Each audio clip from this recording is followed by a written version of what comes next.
Spring has officially sprung here at Juniper Level Botanic Garden and Plant Delights Nursery. And we'd love to invite you out to stroll the gardens for our spring opening coming up the first 2 weekends in May. We'd love to have you come.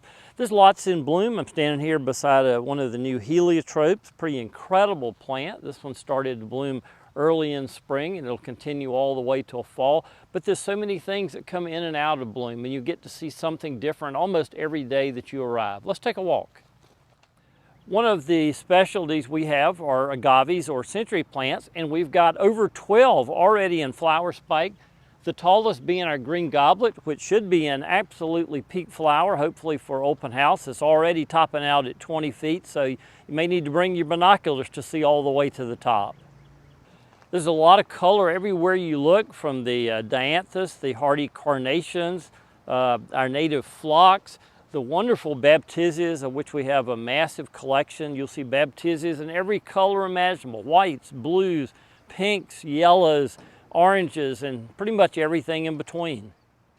In addition to things flowering, it's all about foliage in the garden. We want people to look at and to learn about textures, about forms, colors. Yes, very important part of the garden, but there's so much going on where there's not even visible bloom. To understand how to put a garden together, how to mesh those colors, textures, and forms to have a great biodiversity garden without it looking bad. Spring is flowering season for our native pitcher plants, which are incredible with these amazing flowers that don't look like anything you've seen. It's hard to believe these are actually plants from the southeast U.S. They're just coming into a bloom over the next several weeks. There'll be amazing colors from whites to yellows to reds to oranges and everything in between. One of our special collections are salvias, or sage as they're more commonly known. We've got hundreds of different ones in full bloom. This is their season. They also rebloom again in fall, but boy, are they putting on a great spring show. There's no better time to see what peonies grow here in the South. For years, people wrote that peonies won't grow here. They absolutely grow here fine as long as you get the right ones, and that's why we conduct extensive trials to find out what grows and thrives. And obviously, as you can see from this pink Hawaiian coral, pretty amazing plant. We've got everything from dryland gardens to wetland gardens. This is one of our wet areas we use as a rain garden, and this stuff that grows in standing water for much of the year.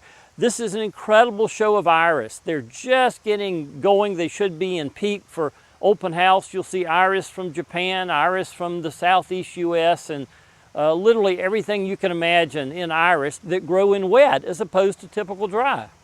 Okay, there's so much going on in these dryland areas. This is our famous crevice garden. There's 300-foot long, all kinds of plants, literally from crazy things with weird flowers to weird foliage from literally all over the world.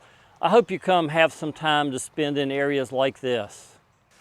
We hope you'll come join us for our spring open house. It's just an amazing cacophony of all kinds of flowers, all kinds of foliage, and all kinds of plants, and hopefully some great inspiration for your home garden. We'll see you at open house.